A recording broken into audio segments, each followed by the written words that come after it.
Brought to you by Agilus Diagnostics.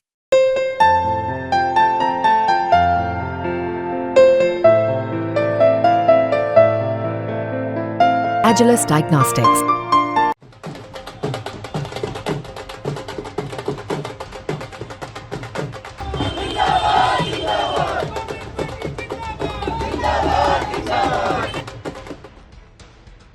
सात राज्यों की 13 विधानसभा सीटों पर हुए उपचुनावों में इंडिया गठबंधन का जबरदस्त प्रदर्शन देखने को मिला है।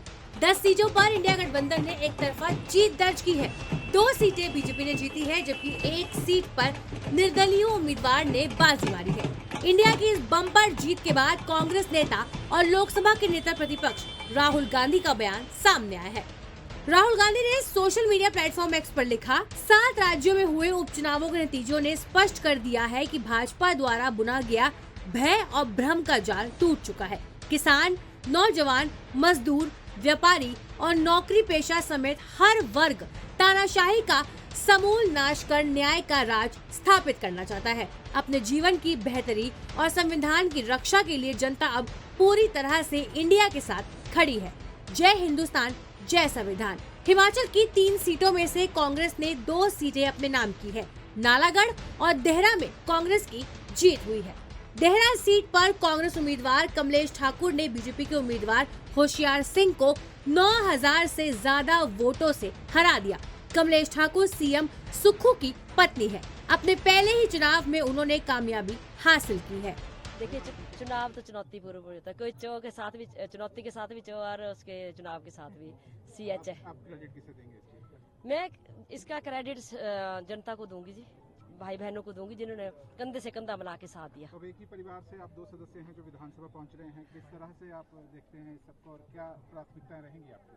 देखिए जी, उनका मतलब कि CM साहब की अपनी ड्यूटी है, मेरी अपनी ड्यूटी है अपनी देहरा की। इसके अलावा नालागढ़ सीट पर कांग्रेस के उम्मीदवार हरदीप बाबा ने बीजेपी उम्मीदवार KL ठाकुर को करीब 9000 वोटों के अंतर से हरा दिया, जबकि तीसरी हमीरपुर सीट पर बीजेपी के उम्मीदवार आशीष शर्मा ने जीत हासिल की। हिमाचल में जीत से कांग्रेस गदगद है।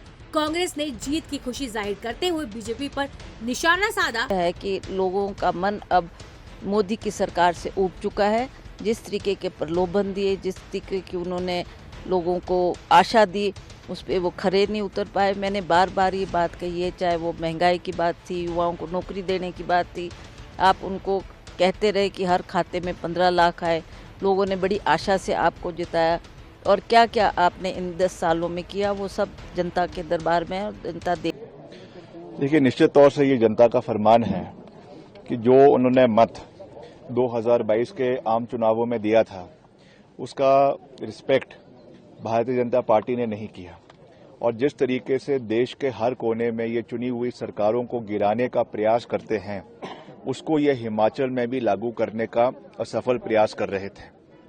मगर हिमाचल की जनता पढ़ी लिखी है और हिमाचल की जनता ने पीछे लोकसभा में जिस तरीके से अलग मैंडेट के साथ आगे बढ़े, मगर इस बारी उन्होंने बिल्कुल साफ तरीके से कांग्रेस पार्टी को मैंडेट दिया है।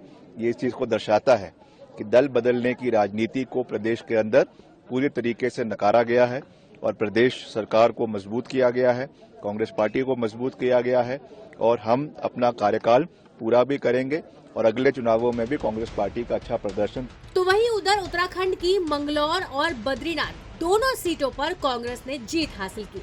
बद्रीनाथ में कांग्रेस उम्मीदवार लखपत बुटोला ने बीजेपी के राजेंद्र भंडारी को 5000 से ज्यादा वोटों से करारी शिकस्त दी। और किस अनकंडीशनल एक चुनाव था, तो किस तरह से देखता आप इस जीत को? देखिए, मैं तो निमित्त मात्र था। ये बद्रीनाथ की जनता के स्वाभिमान का चुनाव था और बद्रीनाथ की जनता के स्वाभिमान के साथ उन्होंने अपने स्वाभिमान को, अपनी गुरूर को, अपनी नैतिकता को दिखाते हुए पूरी सरकार को दिखाया है। चाहे वो दिल्ली की सरकार हो, चाहे उत्तराखंड की सरकार हो, यदि तुम जनप्रतिनिधियों को भेजने का काम करोगे, खरीदने का काम करोगे, तो निश्चित रूप से जनता के मुंह की खानी, इनको जनता के साथ मुंह की खानी पड़ेगी। और बद्रीनाथ की जनता ने चुनाव लड़ा है और पूरी बद्रीनाथ की जनता को, अपने कार्यकर्ताओं को, अपनी पार्टी के शीर्ष नेतृत्व को, सारे लोग जिन लोगों ने मेरा साथ दिया है, बद्रीनाथ के स्वाभिमान का साथ दिया, बद्रीनाथ की नैतिकता के साथ दिया है, उन तमाम लोगों को। कुल मिलाकर इस जीत के बाद कांग्रेस का जोश हाई है। कांग्रेस के खेमे में जश्न का माहौल देखने को मिल रहा है। न्यूज तक ब्यूरो।